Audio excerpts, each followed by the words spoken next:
लोकसभा चुनाव को लेकर बीजेपी एक्शन मोड में है। रविवार को कांग्रेस प्रदेश अध्यक्ष जीतू पटवारी और प्रदेश प्रभारी भंवर जितेंद्र सिंह ने बैठक ली थी। तो वहीं सोमवार को बीजेपी ने ग्वालियर में एक बड़ी बैठक की है, जिसमें मध्य प्रदेश और छत्तीसगढ़ के संगठन प्रभारी अजय जामवाल मौजूद रहे। इस बैठक की अगुवाई क्लस्टर प्रभारी भूपेंद्र सिंह के नेतृत्व में हुई। बैठक के दौरान ग्वालियर मुरैना लोकसभा के क्लस्टर सदस्य मौजूद थे, जिसमें मंत्री प्रद्युम्न सिंह तोमर, पूर्व मंत्री जयभान सिंह पवैया, माया सिंह, इमरती देवी समेत 1 दर्जन से ज्यादा नेता शामिल हुए। बैठक के बाद भूपेंद्र सिंह ने दावा किया कि मोदी जी के नेतृत्व में विधानसभा की तरह ही लोकसभा में भी बीजेपी सभी सीटों पर जीत दर्ज करेगी।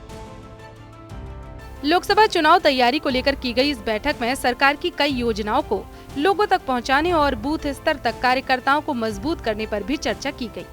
बैठक के बाद भूपेंद्र सिंह से सवाल किया गया कि विधानसभा चुनाव में बीजेपी के कई दिग्गजों को हार का मुंह देखना पड़ा था, ऐसे में क्या उन्हें पार्टी लोकसभा चुनाव में मौका दे सकती है।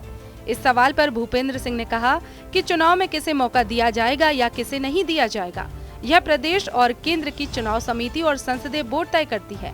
जिसे पार्टी तय करेगी वही हमारा प्रत्याशी होगा।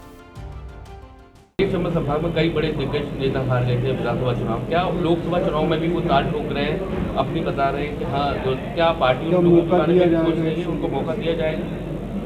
देखिए, पार्टी में किसको मौका दिया जाएगा ये अधिकार जो है हमारे प्रदेश की चुनाव समिति और केंद्र की चुनाव समिति जो संसदीय बोर्ड है उसको ये अधिकार है, वो ये तय करते हैं और जिसको पार्टी तय करेगी वो हमारा प्रत्याशी होगा। वहीं क्लस्टर प्रभारी भूपेंद्र सिंह ने बताया कि मध्य प्रदेश की सभी 29 सीटों पर 7 क्लस्टर बनाए गए हैं। 6 क्लस्टर में 4-4 लोकसभा सीटें हैं, तो वहीं 1 क्लस्टर में 5 सीट है।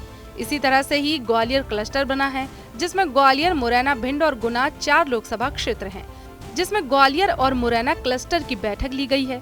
इस बैठक में लोकसभा चुनाव के मद्देनजर पार्टी के आगामी कार्यक्रमों की रूपरेखा और क्रियान्वयन पर विस्तार से चर्चा की गई और पार्टी लोकसभा चुनाव की तैयारियों की ओर आगे बढ़ रही है।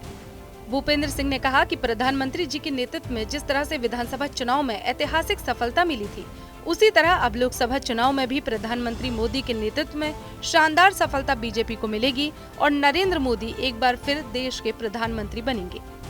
ग्वालियर से TV9 के लिए धर्मेंद्र शर्मा की रिपोर्ट।